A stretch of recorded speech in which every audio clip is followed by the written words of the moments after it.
नमस्कार, storm of RPG channel में आपका स्वागत है। आज हम सुनेंगे 18वां अध्याय। अब रौद्र रूप महाप्रभु शंकर अपने वीर गणों के साथ नंदी पर चढ़कर हंसते हुए युद्ध भूमि में आए। उनको आया देखकर उनके पराजित गण फिर लौट आए और सिंहनाद करते हुए आयुधों से दैत्यों पर प्रहार करने लगे। भीषण रूपधारी रुद्र को देखकर दैत्य भागने लगे। तब युद्ध में अपने दैत्यों को पराजित होते देखकर जलंधर हजारों बाण छोड़ता हुआ भगवान शंकर की ओर दौड़ा। उसके शुंभ निशुंभ आदि वीर भी क्रोध से अपने होठों को काटते हुए शंकर जी की ओर दौड़े। इतने में शंकर जी ने जलंधर के सब बाण जालों की काट अपने गणों को निर्भय कर अपने अन्य बाणों की आंधी से दैत्यों को पीड़ित कर दिया। खड़गोरमा नामक दैत्य को अपने फरसे से मार डाला और बलाहक का भी सिर काट दिया। धस्मरई भी मारा गया और शिवगण चीसी ने प्रचंड नामक दैत्य का सिर काट डाला। किसी को शिवजी के बेल ने मारा और कई उनके बाणों द्वारा मारे गए। ये देखकर जलंधर अपने शुंभ निशुंभ आदि दैत्यों को भी धिक्कारने लगा और भयभीतों को धैर्य देने लगा, पर किसी प्रकार भी वह मस्त दैत्य दोबारा युद्ध भूमि में जाने को तैयार न हुए।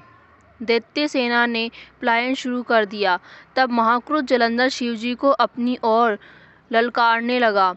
साथ ही उसने 70 बाण मार शिवजी को दग्ध कर दिया और भी बहुत से बाणों का प्रहार किया। शिवजी उनके बाणों को काटते रहे, यहाँ तक कि उन्होंने जलंधर की ध्वजा क्षेत्र और धनुष को भी काट दिया।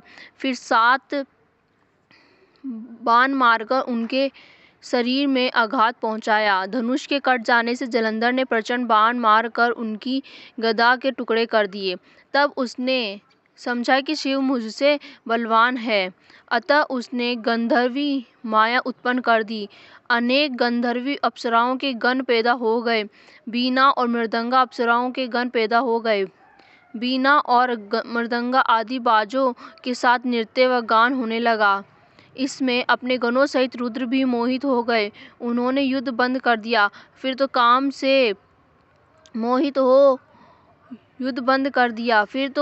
मोहित हो जलंधर जल्दी से त्रिनेत्र भगवान शंकर का रूप धारण करके वृषभ पर बैठ पार्वती के पास जा पहुंचा। उधर जब पार्वती ने अपने पति को आते देखा तो अपनी सखियों का साथ छोड़ दिया और आगे आई। पार्वती को देखकर कामातुर जलंधर का वीर्य पतन हो गया और उसके पवन से वह जड़ भी हो गया। गौरी ने उसे दानव समझा। वह अंतर्ध्यान होकर उत्तर की ओर मानस पर चली गई।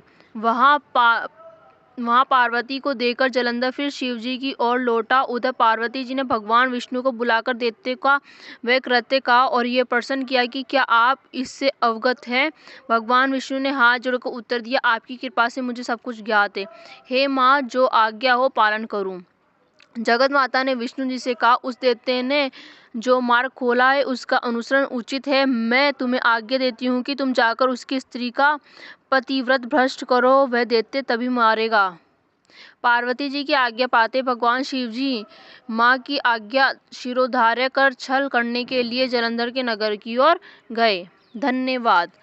अगला अध्याय देखने के लिए चैनल को सब्सक्राइब करें और वीडियो को लाइक शेयर कमेंट करना ना भूलें और नोटिफिकेशन आइकन को प्रेस जरूर करें।